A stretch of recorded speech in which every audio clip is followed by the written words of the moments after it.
Muy buenos días, chicos, bienvenidos a una nueva clase de ciencias sociales.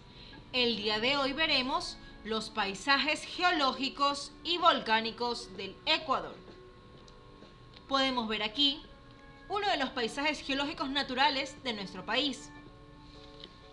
Y aquí también, pues, un paisaje volcánico del Ecuador. Más adelante entenderemos a qué se referirá el término geológico.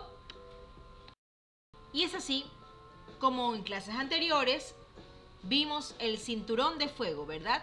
Que era aquella división o conjunto de tierras en el que ocurrían accidentes geográficos o erupciones volcánicas. En este caso, vamos a hablar principalmente del origen del planeta Tierra. La Tierra, tanto como el ser humano, atravesado por una evolución. Inicialmente, en sus orígenes, la Tierra fue una bola incandescente que giraba alrededor del Sol. A medida que pasó el tiempo y cuando se fue enfriando, los materiales que la conformaban se redistribuyeron. Es así donde se empieza a originar las primeras montañas o estructuras rocosas. Se formó asimismo también las aguas y en torno a ellas está un compuesto naranja que es como el magma, aquello incandescente que aún poseía de la etapa anterior. Luego de ello, en el planeta Tierra solo existían condiciones acuáticas. Podemos ver aquí en la imagen. Pero aún no había la creación de microorganismos vivos. Luego, fueron poblados por los primeros habitantes, en este caso dentro del mundo marítimo. Luego del paso de los años, se cree que existieron los dinosaurios. Y con ello, más adelante, evolucionaron otros tipos de animales. Aquí podemos ver un ejemplo del mamut. Ya más o menos cuando las placas tectónicas formaron el Pangea, se creía que existían ya los nómadas o los neandertales, que son las personas que podemos ver aquí en la imagen del planeta Tierra, de aquella zona prehistórica en donde se cazaba y la comunicación era únicamente por gestos o sonidos. Actualmente, el planeta Tierra ha cambiado en su densidad y con ello ha formado algunas zonas o capas en ella, y es de la Tierra. La Tierra, vamos a verla como si fuese una cebolla redonda, que está formada por varias capitas, ¿verdad? Tal como la cebolla que la vamos desgajando, la vamos pelando y van saliendo capa por capa. Es igual la Tierra. Esta está formada por tres capas principales: la geósfera, la hidrosfera y la atmósfera. La geósfera es la capa relacionada a la Tierra en concreto, al material terrestre. La hidrosfera, en cambio, es una sustancia mucho más líquida. ¿Cuál creen que sea? Muy bien, el agua. Es todo lo que tenga que ver con el agua. Y la atmósfera es la capa de aire que posee nuestro planeta.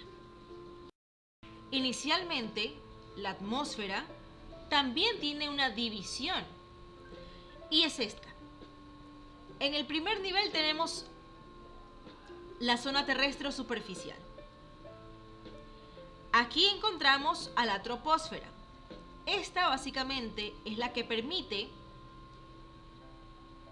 que la temperatura se regule. Es decir, aquí ocurren casi siempre los cambios climáticos, como por ejemplo climas tropicales, climas húmedos, climas fríos, y así también sucedan eventos naturales como la lluvia, la nieve, entre otros. En esta zona o esta primera capa se llama troposfera. La segunda capa que la atmósfera posee se llama estratosfera. Y es aquí donde está ubicada la capa de ozono. La capa de ozono es la que permite cubrir al planeta Tierra de las radiaciones solares y de las radiaciones UV que produce el sistema solar. Esta sirve como una capa protectora para la piel del ser humano, debido a que el hombre no podría soportar las radiaciones del sistema solar porque no estamos adaptados para ello. Por eso existe la capa de ozono. Sin embargo, debido a los malos usos de nuestra propia naturaleza, esta capa de ozono se está creando agujeros poco a poco. Por eso en algunos países del planeta, como por ejemplo en Japón, en Alemania, existen grandes problemas de radiación, lo que lleva a que las personas en su mayoría utilicen protector solar. Es algo que es recomendado porque nos protege de los rayos UV y los rayos infrarrojos. En cambio, en la mesósfera es aquella capa en donde se evita que meteoritos lleguen a la Tierra. Es decir, nos protege de lo que puede ocurrir en el espacio y de los movimientos que existen en torno a la galaxia. En la termósfera, en cambio, se ubica un transbordador espacial con el objetivo de investigar cómo evoluciona la vida fuera de nuestro planeta. Casi siempre hay astronautas que van rotando para hacer investigaciones o estudios sobre lo que ocurrirá en esta dimensión. Y la exósfera es básicamente el espacio, la unión entre el espacio y la Tierra. Aquí ubicamos la mayor cantidad de satélites, que son quienes permiten que el mundo esté comunicado. El satélite es aquel instrumento o artefacto que permite que todas las zonas del planeta se comuniquen entre sí. Con ello tenemos, gracias a eso, el internet, la televisión y muchísimas interfaces de conexión. La atmósfera es otra de las capas de la Tierra y esta de aquí trata específicamente sobre el agua. Sabemos que nuestro planeta está compuesto por tierra, agua y aire. En este caso, los océanos, mares, glaciares, ríos, lagos y todas aquellas vertientes que provengan de la Tierra, donde hayan depositorios de agua, son conocidos como la hidrosfera. Y la última de las capas de la Tierra es la geósfera, o también llamada esfera rocosa. Esta es básicamente la materia prima, la materia terrestre, la Tierra, que compone a nuestro planeta. Se divide por tres partes. La primera es la corteza, o también llamada litosfera. Esta es la capa externa más sólida y delgada de la Tierra. La corteza está dividida en fragmentos gigantes que llamamos placas. La clase pasada nosotros vimos las placas continentales que habían alrededor del mundo. Y vimos entre ellas la placa de Nazca, la placa del Océano Pacífico, que es básicamente donde se encuentra quién o qué, nuestro país. Recordemos que nosotros ya hemos visto esas placas. También hay placa filipina, placa australiana, placa sudamericana. Y estos nombres se relacionan al nombre del propio continente. Entonces, la corteza tiene, si ustedes pueden ver en la imagen, como unos fragmentos de color beige y verde. Toda esa parte también es una placa. ¿Ya? ¿Qué eran las placas tectónicas? Eran aquellas partes o conjuntos de tierra que formaron los continentes. ¿Ya? Luego de la corteza tenemos al manto. El manto es aquella parte en donde ocurren las corrientes de convección. Estas son las que producen o básicamente mueven a las placas tectónicas y han permitido que los continentes se desplacen hasta como los hemos visto actualmente. Y de ahí tenemos al núcleo. Hay un núcleo externo y un núcleo interno. El núcleo externo es la parte que está de color anaranjado clarito y el núcleo interno es la parte amarilla, que es como un foquito.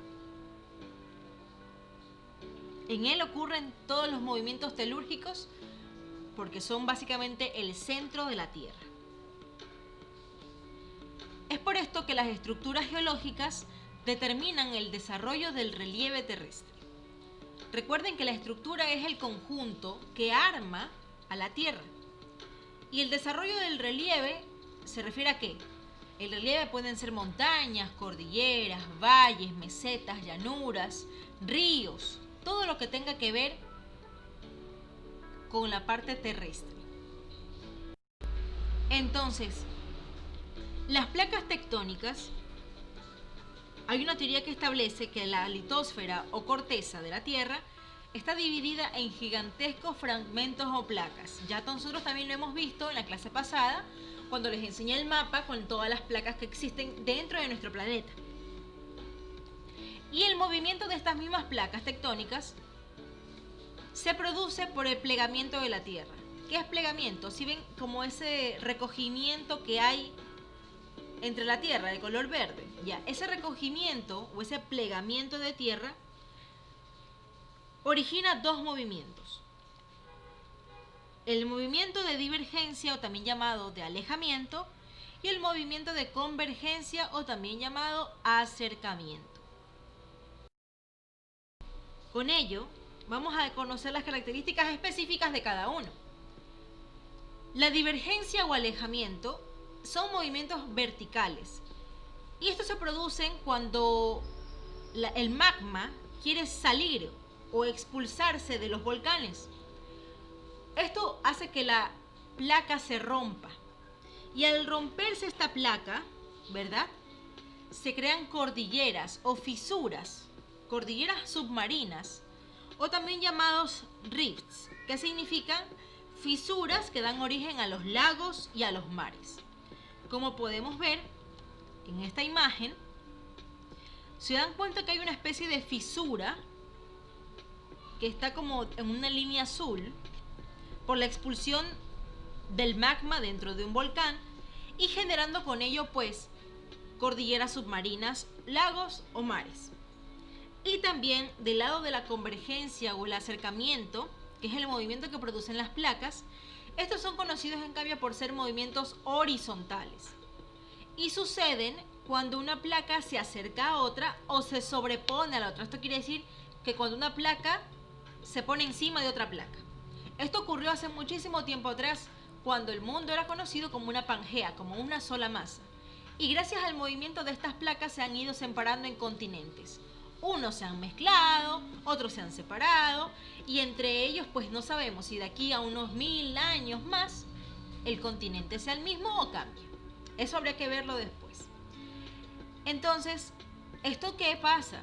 ¿Qué origina? Temblores o terremotos, también llamados sismos, que también lo hemos visto en clases anteriores. Aquí podemos ver una imagen donde vemos a la corteza continental y vemos pues unas líneas, unos movimientos llamados zona de subducción. ¿Aquí qué ocurre? Aquí pasa el movimiento de divergencia o alejamiento. Y donde está la extensión tras arco, ocurre en cambio la convergencia o el acercamiento porque son movimientos horizontales. Con ellos se originan pues obviamente mares, cordilleras e islas. Y eso es todo, mis chicos, por la clase de hoy. Espero que la hayan comprendido y que sobre todo hayamos aprendido muchísimo más sobre la geología del planeta. ¿Qué es la geología del planeta? Son todos los elementos que la componen: tierra, aire y agua. Y eso es todo, mis chicos, por el día de hoy. Les mando un beso enorme y que pasen una linda tarde.